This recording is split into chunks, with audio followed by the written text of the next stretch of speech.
Oui, un temps assez court pour vous parler de la Société d'agriculture de l'Inde, donc association d'éleveurs amateurs, comme vous pouvez le voir sur le logo, des pigeons, des volailles, des lapins. Voilà. Alors, on est donc des amateurs qui élevons par exemple des poules. Alors les poules, c'est 200 races, hein, rien qu'en Europe, dont une quarantaine en France, rien que ça. Des races anciennes, ça c'est la Noire du Berry, tout le monde connaît, plus ou moins.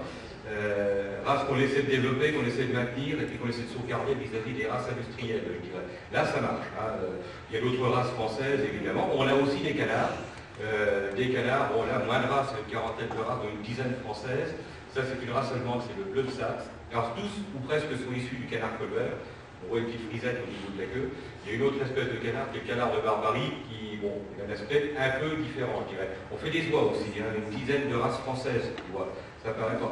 Des canards d'ornement.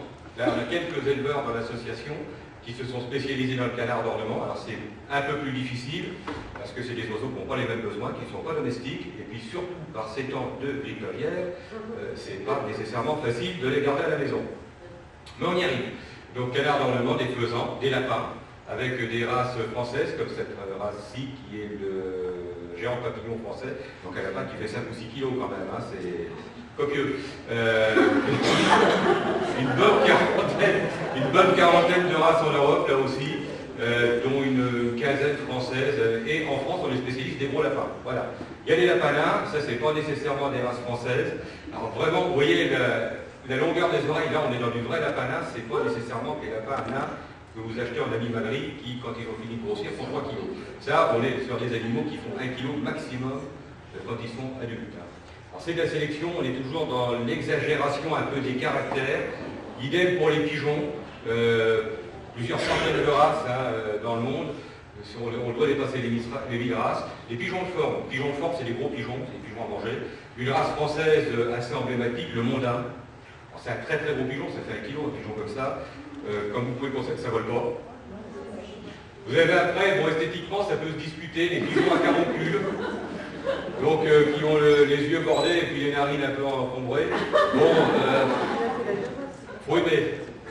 Faut aimer, hein, ces pigeons à caroncule, là, il y en a quand même quelques races, c'est de l'ordre d'une quinzaine ou d'une vingtaine, quelque chose comme ça. Les pigeons poules, alors ça, c'est des races italiennes très souvent. Donc, ils sont très ramassés. En forme de bateau, très haut sur pattes, donc ils sont assez jolis, taille moyenne aussi. Je ne sais pas si vous voyez, ils ont tous une bague. Ça c'est impératif quand on présente des animaux en exposition, ils doivent tous être munis d'une bague à la patte pour pouvoir les identifier, c'est vraiment leur plaque d'immatriculation. Les pigeons cravatés, ça c'est des petits pigeons avec très court, pas nécessairement facile à élever. Petite race, hein, c'est des oiseaux qui font 200 grammes, mais c'est vraiment du format réduit. C'est souvent des races méditerranéennes, les cravatés. On a aussi quelques races asiatiques, mais c'est très très souvent des races méditerranéennes. Pigeons de couleur. Alors là, on est plus dans le type pigeon quand même. Ça ressemble plus à l'image qu'on se donne du pigeon. La forme, elle est là. La couleur, par contre, elle est complètement... bon, vous voyez, par rapport à un pigeon gris-bleu que vous pouvez trouver dans la nature, celui-là, il se part de couleurs un peu différentes. Une petite huppe, c'est le Bouvroy allemand. Alors des races de couleurs comme ça, c'est pareil, 50 ou 60, rien qu'en Europe. Pigeons de structure. Alors ceux qui sont habitués à avoir du pigeon camp, là vous avez le pigeon camp d'expo, vous voyez dans l'état que ça émet. Hein, là on est vraiment à la limite du pro, hein, parce qu'on a des pigeons qui sont très ramassés sur eux-mêmes, qui tiennent la tête debout, qui tremblent un peu. On est très très loin du pigeon camp qu'on peut rencontrer chez n'importe qui. Des manifestations, donc on essaie de se faire connaître, bien évidemment, c'est un petit peu aussi pour ça que je viens ce soir. Donc de temps en temps, bon, on essaie de faire des petites manifestations à l'extérieur. Ici, c'est à Favrol-en-Berry. On est allé au comice agricole de Châtillon. On essaie de développer ces manifestations. Ça permet de nous faire connaître. Ça permet aussi de vendre quelques sujets, là, pour être pragmatique. Notre grosse manifestation, c'est l'exposition agricole d'Argenton-Sud-Creuse, toujours le deuxième week-end d'Argenton. Avec, je ne sais pas si vous le voyez sur la gauche, le gars au fond, là, qui a le col un peu clair, c'est le chef d'orchestre. Benoît Belay qui s'occupe de toute l'expo, 400 cages à monter, et ça se monte en une semaine. Donc on réceptionne les animaux, après il y a jugement, les juges, c'est les gens avec les boutons blancs. Alors qui vous prend une poule, un pigeon à la fin, qui tripote dans tous les sens, enfin bon, qui regarde s'il est bien dans la bonne couleur, dans la bonne taille, dans de bonnes dispositions, si c'est pas malade, etc. Si c'est bien lavé, surtout.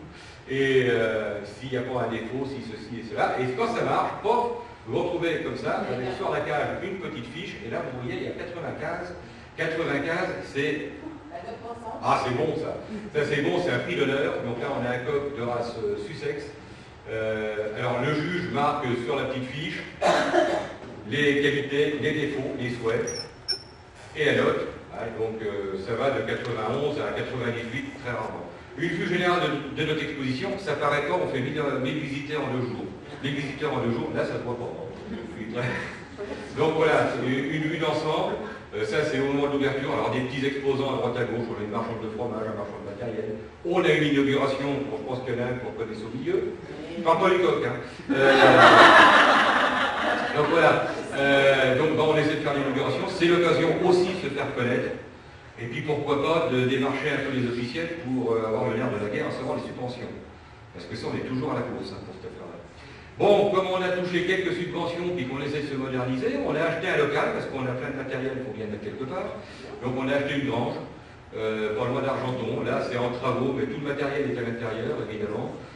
Ça fait partie de nos acquisitions, ça fait partie de notre évolution normale, comme le site internet qu'on a maintenant, etc., etc. Et là, vous avez une petite partie des bénévoles sur les 60 membres, une partie de ceux qui participent. Bon, comme vous pouvez le constater, hein, il n'y a pas que des poulettes de l'année, il n'y en a pas de 6 semaines dans le monde. Donc les jeunes, on les cherche, même sur la photo.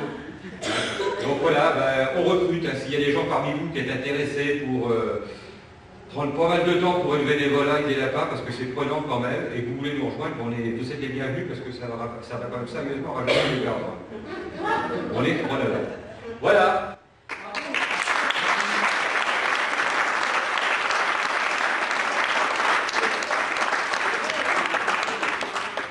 Alors, est-ce qu'on a des questions dans la salle?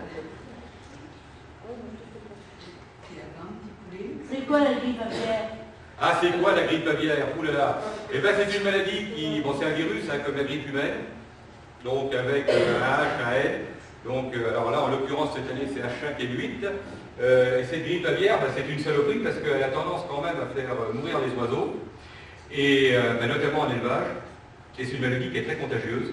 Donc, pour les élevages professionnels, évidemment, c'est une catastrophe. Hein, parce que quand ça tombe dans un élevage, tout doit être abattu. Enfin, tout ce qui ne meurt pas doit être abattu pour éviter la contagion.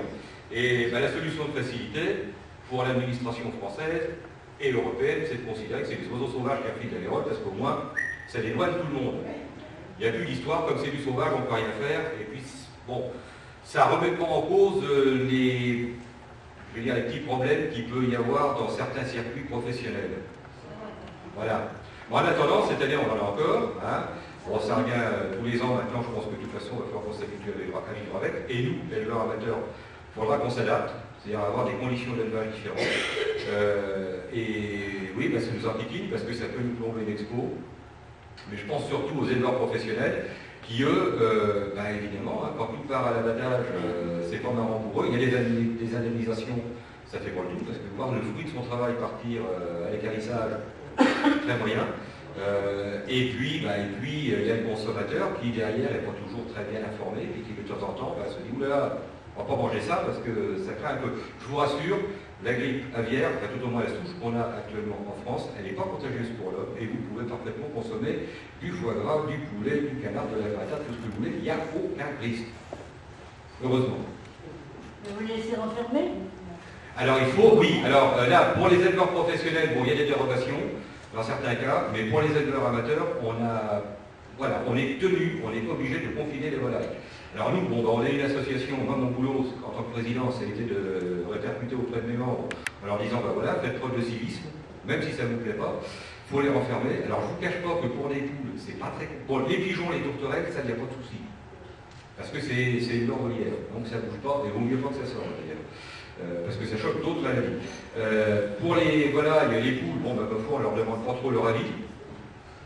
On les met dans des... Bon, on peut faire des tunnels, des volières, des trucs comme ça, des instants 85. Sinon, ton canard, il est malade, il y a quoi là? Elle a été